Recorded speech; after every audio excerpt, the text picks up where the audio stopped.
I will leave the link to this video below. Please subscribe to the YouTuber's channel. The goal is to always to de-escalate the matter, right? You don't want something to keep on escalating. You don't want to feed the fire, put fuel in the fire, and end up at a police station, or even worse, end up hospital, or even worse, end up dead, right? A great piece of advice: anytime there's a threat, go down to the police station. If you have it on dash cam, like Carlos did yesterday, great. Makes it much easier for the detectives, right? Because they'll just write the intention was bodily harm, and they can cross-reference that against other cases, maybe against that person, and find the person faster. But let's take a look at this video. Most horrible ride. This was during the pandemic, I guess, because the masks were on. Sir. Manual recording will now start. What's the purpose Recording of it. the mask if you have to claim to inside the car? So please, let's respect this thing. You know, I have a little kids in the mask.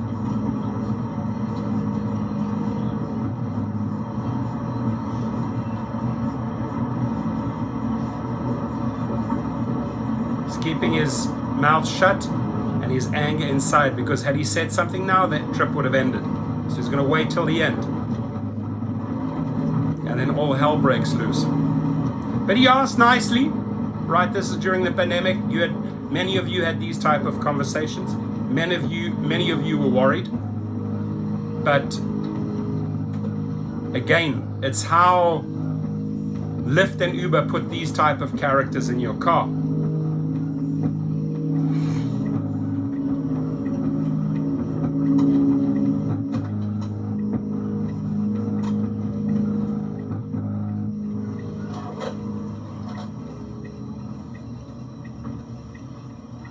Please get the bag with me and this guy have to talk, okay?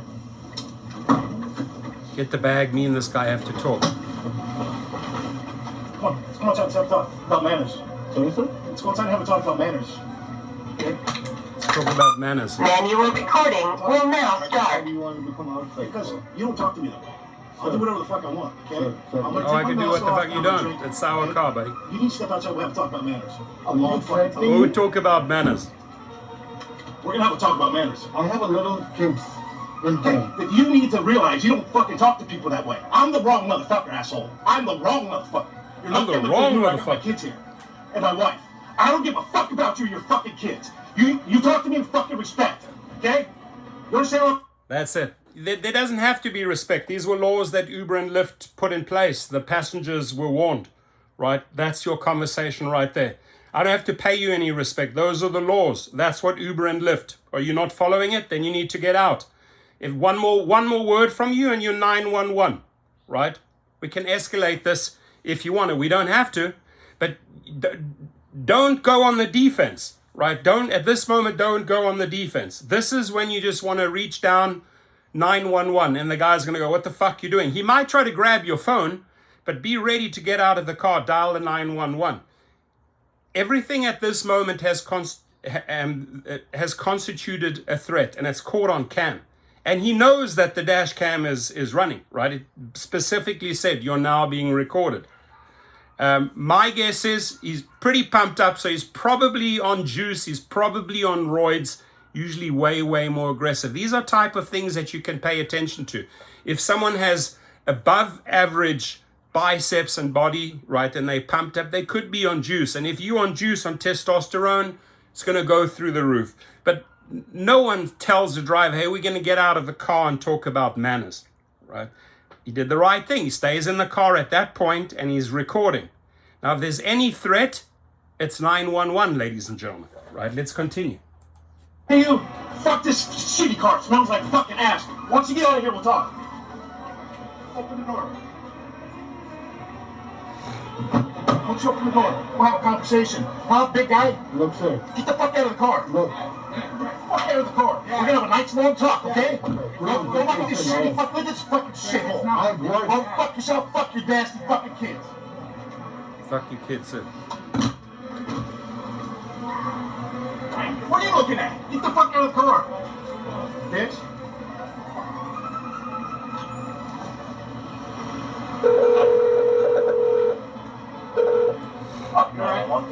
I need an officer at the JW Marriott. What's the address there? JW Marriott, 110 2nd Street in downtown. You saw it, right? You saw everything, right? I did. You're gonna be witness? I have not done I didn't anything. know though. what he did. He threatened me. Yes, sir. Can you please send me the officer at JW Marriott? I have. This guy threatened me literally to come outside the car. He's gonna fight with me. He's opening a door. I'm a Lyft driver. I just dropped him off from the airport. I need somebody here. I cannot get out of here. I'm in a danger. What does it look like? It's black, white, So when you're on 911, just take a step back and take a deep breath before they answer, right? Because you're on adrenaline and you're not thinking straight. It takes a few seconds to calm yourself down, right? The main thing that needs to be conveyed here is that he threatened me and he threatened my kids. That's it. And then 911 is there, right? To say, oh, he asked me to get out the car to get into a fight. They have the protocols, like what's important. When do we send someone quickly, right? Or, do we keep on talking? Do we try to calm the guy down on 911 and try and downplay it before we send a police officer out? No, I was threatened in the car. My kids were threatened in the car. I have it all on recording. I need someone down at this hotel. Now he's checking into the hotel, so he's going to be there. He's on the record, right? He's checked in. He's on there. So this is an easy place to call the police, and everything's being recorded. This is a safe space for him to wait. He's like right in the lobby area of a hotel, and he has a witness. Now the witness only saw something's happening from the outside, may not testify against the guy, right? But the cues that I'm looking for, big guy, roids, probably juiced up, right? And what can I do when it comes to 911? Calm yourself down. Deep breath, right? What were the threats? I was threatened. My kids were threatened. I'm in the car. I'm a Lyft driver. I'm at JW. Can you please immediately send someone down? That's it, right? A white guy, he's a bald-headed guy, he just got inside the entrance. Can you please send someone quick before he just disappears? Is he no longer there? No, he's inside the reception. He's sitting here right now. He's a real jack guy. He's a real jack guy. He's right there in the bald head. Please send the officer so I can have some help. What kind of clothing was he wearing? He's wearing a t-shirt, it's gray, and he's huge. He's like a weightlifter. Weightlifter. There you go. Gray shirt, what color pants? What color shirt? He's like a gray, greenish. What color pants? He's wearing a shorts, gray color shorts or something like that. Gray shorts? I think, You can't miss him. He's the biggest guy. Yeah, if they the send the biggest officer, guy. then we cannot miss. Otherwise, He's the we're gonna steroid miss. boy. Stop talking. Okay, just answer my question, okay? Did he have any weapons on him? Did he threaten you? I don't know. He threatened me to come outside. He didn't. Did you see any weapons? No, I didn't see any. So, right answer, he didn't see any weapons, but did he threaten you? Yes, he threatened me. He threatened my children. That's what he did, right? Weapon, but he could have a weapon. He looked like a military guy. Sir, stop. Speculation. Stop and listen to just my question, okay? Did it seem like he was under the influence of drugs or alcohol? No.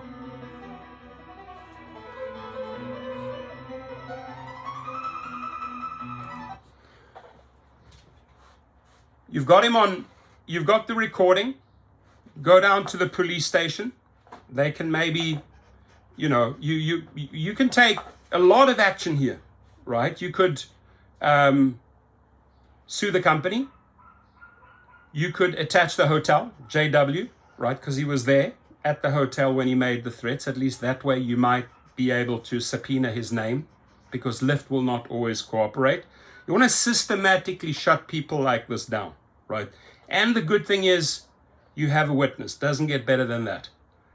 There he is right there. Anyone, I don't know if Lyft still has him on the platform. We're putting Lyft on notice. Now, this was during the pandemic. I am just purely using this video for educational purposes only, right? We always try to de-escalate. There was no de-escalating after the guy. He knows whether you believe in the masks or don't believe in the masks, right? Your opinions, your politics aside, right?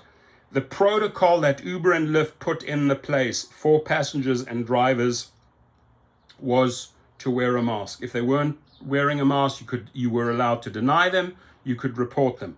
This whole conversation went south. He waited just until they were at the hotel. Dumbass here probably he was just too much on fucking roids and just in rage and anger. He is on video, right? He tried to take the conversation outside. He tried it because he knew, listen, if a brawl breaks out, I'm on camera or something. He tried multiple times. The driver did the right thing in this case and stayed inside, and he had the recording going. The other thing is, the guy's with his wife, he's going to a hotel, probably not a big chance that he is armed, right? So you're just dealing with someone in a state of rage. Because had he got out of the car and gone to the bag and start fiddling around in the bags, you get the fuck out of there. You go. Because he could be looking for a weapon. There was no indicator or red flags that he had a weapon. So the safe space for this driver was to stay in his car. It was being recorded. He did the right thing there. He didn't really get into an argument with the guy. They let it go. He exploded at the end. But Lyft needs to know what type of people get in our cars. And there were clear laws put in place at the times. Whether you believed in them or didn't believe in them, drivers and passengers had to follow those protocols. He didn't want to do this. He wanted to escalate it, make threats, get the children involved and that, right? So the right thing at that moment was to call 911, and he's got his witness. So let's learn from these type of video. You'll probably see me making more. Filing a police report at the police station. Now, when it comes to a police report, if you feel that they are resisting on the police report, you can go to Twitter. They usually, all those police stations have their at so-and-so, right? And you can attach them. I went to the police station. I spoke to Detective Sergeant Oscar. He refused to take my statement, right? And attach it so that they can see it. Try the next day again. Now, if they go out like Carlos in Boston and do a full report, the video footage was shown. This video footage should have been taken down to the police station, right? You got to go down there prepared. Or if you're calling out the 911 and the police come here, it's all caught on dash cam. We've got the guy, right? They can go through the evidence pretty quickly, right? Go inside, you download it on a computer, get it on your phone, whatever you need to do to show the person or the policeman exactly who this individual was. Now, if the police cooperated with you and took a full report and they're with you, right? Again, turn to social media at Twitter or X, whatever it's called. Just do a search on that police station. They all have their own handle and say, hey, thank you. Detective Oscar was extremely professional, helped me file this report in Boston. Praise, right? You're not using praise when they refuse to take a police statement, and you're only asking for a police statement if there have been threats, right? Bodily threats, or he wanted to fight, so that it constitutes a threat, right? To come outside. You could clearly see it was a threat. Had this guy stepped outside, it probably, then the guy must have thought, okay, I'm on the hotel camera. The hotel could possibly kick me out. Would this type of character be able to keep the calm? Probably not. You can see he's completely overjuiced. It was immediately recognized by the passenger. So pick up on the little cues. And if possible, work with the police. Now, once you have that report, you can decide, okay, he was traumatized, he was out for a month, he's losing money. You have a case. A case against him. You could get the name of the passenger through the hotel because you just attach them to the case. You attach Lyft and see how it plays out. If he has a history or he's on probation or who knows, right? That'll count as a major, major strike against that individual. The main thing that I ask drivers that send me videos of this nature and actually get the police report is put Lyft or Uber or DoorDash on legal notice. Remove this. You are instructed to remove this individual from the platform. He or she may be a future hazard to a driver. So if something does happen in the future and somebody does get hurt or killed, it's all on the record. Lyft or Uber failed, because they usually keep them going, right? They only really act if there is a hardcore police report. That guy Theo that we're going to shut down in Boston, he's not going to be on the platform for very long, because the registered mail, the attorneys already have been contacted. I put the guy together with the attorneys in Massachusetts. The police wrote a very detailed report, and it's already mailed off. So we'll see how that plays out. But unfortunately, we have to take matters into our own hands. These companies do not want to have any history of sexual harassment or sexual assault cases or fights or threats or bodily harm threats, or even more than that. They don't want that on their records. It does not look good for them. So if they can, they'll push it aside, hush hush, keep quiet, don't return your calls, pretend like they're interacting, and hoping it goes away. Stay on it, my friends. Send me your footage, your comments.